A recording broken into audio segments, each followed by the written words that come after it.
बिस्मिल्लाहिर्रहमानिर्रहीम। अस्सलाम वालेकुम व्यूअर्स। उम्मीद है कि अल्लाह के फ़ज़ल और करम से सब ठीक ठाक होंगे। जहाँ कहीं भी हैं खुश रहें और अल्लाह ताला अपनी हिफ्ज़ व पनाह में रखे। जैसा कि कल के वीलॉग में आपको ये पम्पकिन दिखाया कि मैं ख़रीद के लेके आया, तो आज जो है वो इसको बातें भी करेंगे और साथ साथ मैं इसको काट भी रहा हूँ। तो बात जल्द शुरू कर दी क्योंकि इसकी वॉइस ओवर कर रहा हूँ, तो साथ साथ से इसकी चीज़ें जो थी बताने वाली, अगर किसी को ये पकाना पसंद हो तो मुझे तो अच्छा लगता है। मैं तो इसको तकरीबन हर साल ही जब ये अक्टूबर में शुरू होता है तो 2-3 दफ़ा ट्राई ज़रूर इसका हलवा करता हूँ। तो इसलिए ये कोई, जैसा कि मैं अक्सर वीडियो में बताता हूँ, कोई रेसिपी नहीं, मैं कोई एक्सपर्ट नहीं हूँ। जिस तरह के माशाल्लाह यूट्यूब पे बहुत बहुत अच्छे लोग रेसिपियाँ बनाते हैं उस तरह की तो नहीं होगी, लेकिन मैं अपना मेरा तरीका है, आप इससे डिसएग्री कर सकते हैं। तो बात बताने वाली याद साथ में ये थी कि इसको काटा ये काफ़ी सख्त होता है। तो छुरी जो है वो, मैं जैसा कि कभी घर में हूँ तो मुझे शौक़ होता है कुकिंग का, हेल्प साथ करता हूँ और ख़ुद भी पकाने का शौक़ है। तो छुरी जो है वो मैं बहुत तेज़ रखता हूँ इनको।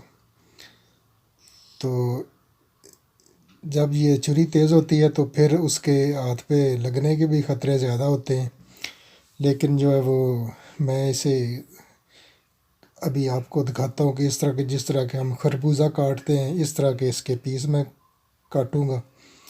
तो इसको साफ़ करने का तरीका भी आपके सामने मैंने इस तरह किया। आप इस कोई अच्छा बेहतर समझते हैं तो वो भी कर सकते हैं, लेकिन इसके खरबूजे की तरह के मैंने पीस काटने हैं सारे बारी बारी करके, लेकिन एक दो आपको दिखाता हूँ।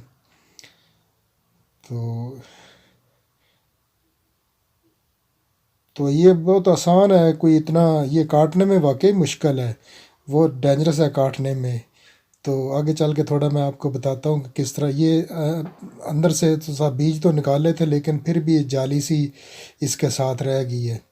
तो इसको छुरी के साथ, छोटी छुरी के साथ इसको इस तरह करके मैंने काट लिया, और वो जाली वगैरह जो थी, वो जो बीज का नेटवर्क सिस्टम होता है वो इस तरह निकाल लिया। और जैसे मैं आपने इसको पकड़ा है तो इस तरह काटने में ये बहुत डेंजरस है। मैंने भी शुरू किया ऐसे ही, लेकिन मुझे मुश्किल लगा।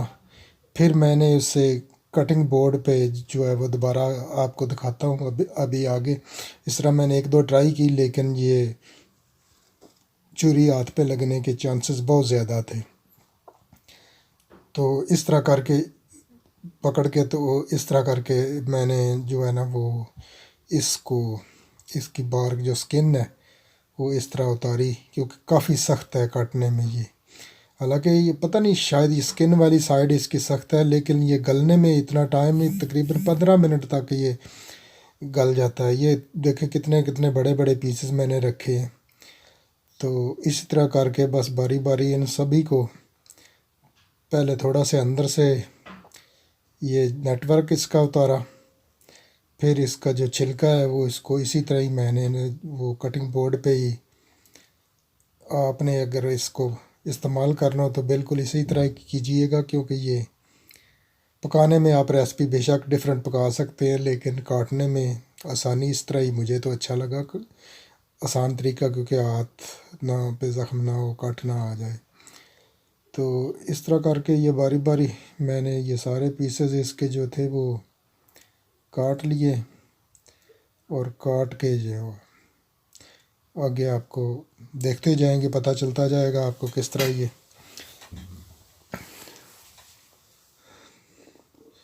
तो ये काफ़ी सारा निकला, लेकिन जब ये पकाते हैं तो फिर बहुत सारा कम ही रह जाता। देखने में अभी ये 2 बावल भर गए हैं, तो काफ़ी बड़ा था ये जो इसका फ्रूट था, या जो भी इसको पीस था या दाना था या जो भी है।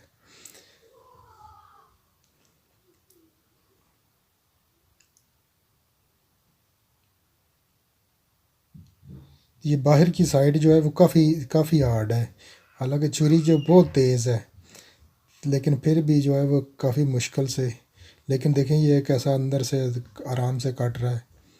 वो इस तरह ये मैंने भी इसके पीस बड़े बड़े करके, तो अभी इसको जो है वो थोड़ा सा शावर दे लेंगे।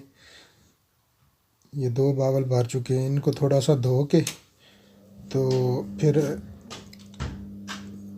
देजके में भी थोड़ी सी ट्रेजडी होगी थी, वो आप को अभी नज़र आ जाएगी। देजका में फिर बदलना पड़ा क्योंकि वो छोटा पड़ गया था। तो इस तरह इसको थोड़ा सा शावर करवा के, तो अभी इसमें डालेंगे, और तकरीबन मैंने इसमें आधा लीटर पानी डालना है। आप देखिएगा, तकरीबन आधा लीटर पानी मैंने लिया, इसमें डाल दिया, लेकिन इससे भी कम डालना चाहिए क्योंकि अभी आपको आगे जाके वीडियो में पता चलेगा कि मुझे फिर ड्रेन आउट करना पड़ा। तो ये अभी इसको ऊपर रखे हुए तकरीबन 10-12 मिनट हो गए हैं, लेकिन मैं इसे चेक किया है तो ये थोड़ा नरम पड़ गया है, लेकिन अब 10 मिनट तक और इसे बंद करेंगे अभी। तो हाई फ्लेम पे ये पक रहा है। तो ये 10 मिनट बाद फिर मैंने खोला, ये देखें पानी कितना नज़र आ रहा है और ये बिल्कुल नीचे चला गया है। तो अभी ये बिल्कुल चेक किया है, बिल्कुल एब्सोल्युटली फ़ाइन गल चुका है। पानी मैंने थोड़ा ड्रेन आउट कर लिया। अब इसके साथ बीटर के साथ जो थोड़ा सा इसको ब्रीक कर लेंगे कि, लेकिन बहुत ब्रीक एक यकदम नहीं करना, क्योंकि अभी भी इसमें पानी है, तो फिर वो पानी सुखाना इसका मुश्किल हो जाएगा। इसलिए इसको इस तरह आहिस्ता आहिस्ता, बस फ्लेम फुल है तो पानी अभी खुश्क हो जाएगा, तो फिर आहिस्ता आहिस्ता ये भी जो है वो तकरीबन, ये देखें कितना पानी इसमें दोबारा भी है। तो शायद इससे भी ज़्यादा कम पानी डालना चाहिए मुझे था, क्योंकि मुझे लगा कि जो मैंने डाला था वो उससे ज़्यादा ही पानी इसमें अभी भी निकाला भी है इसमें। तो बिल्कुल जो मशीन के साथ वो बीट आप कर सकते हैं, लेकिन मैंने थोड़ा सा मोटा रखना है, तो ये मुझे भूनते भूनते पता है कि ये काफ़ी देर इसको अभी लगनी है। तो इसको मैं एब्सोल्युटली फ़ाइन, अभी मशीन दूसरी लगाऊं तो बिल्कुल ब्रीक हो जाएगा, लेकिन मैं नहीं चाहता कि मैं बहुत ब्रीक कर लूं। अभी ये आहिस्ता आहिस्ता और ऑर्गेनिक तौर पे जो ब्रीक हो, तकरीबन हाफ़ लीटर जो केजी है वो शुगर हमने डाली है, और तकरीबन 10-12 इलायची के दाने जो हैं वो उनमें से निकाले हैं, 10-12 पीसेस के, वो इसमें डाल दिए। तो ये दोबारा फिर इसको इस तरह मिक्स करना है। तो मिक्स करने से भी ये पानी छोड़ता है, तो इसलिए इसमें बटर अब नहीं डालना, पहले मैं इसका दोबारा ये पानी खुश्क करूँगा।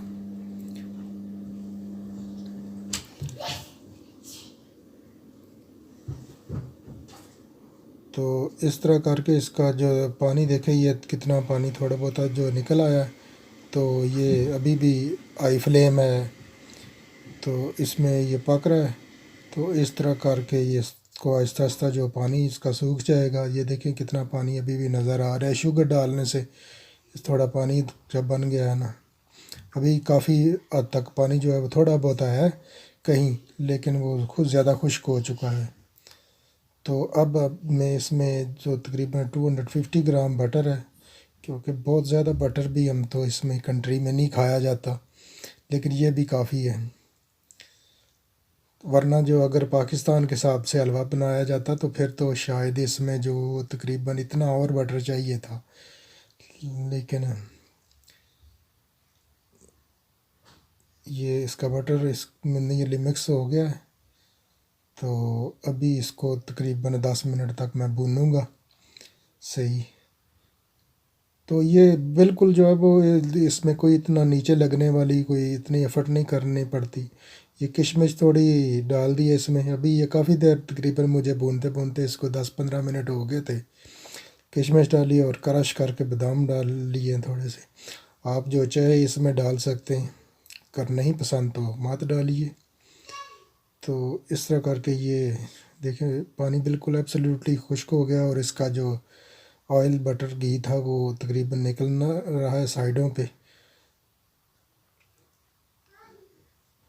तो ये थी कुछ आज की गपशप भी आपके साथ होगी, और पता नहीं रेसिपी है या क्या है, जो भी है अच्छा लगे तो लाइक कर देना, तो कमेंट में ज़रूर अपना इज़हार ख्याल कीजिएगा। तो अपना और अपने आसपास के लोगों का ख्याल रखिए। ज़िंदगी है खूबसूरत चीज़, इसे एंजॉय कीजिए। तो साथ साथ मैं ये डिश आउट भी कर रहा हूँ और जो एंड भी कर रहे हैं वीडियो का। तो इंशाल्लाह फिर जो है वो एक नई वीडियो में मुलाकात होगी। अगर अच्छा लगे तो ज़रूर ट्राई कीजिएगा। दुआओं में याद रखिए। अकमल चौधरी को दीजिए इजाज़त। अल्लाह हाफिज़।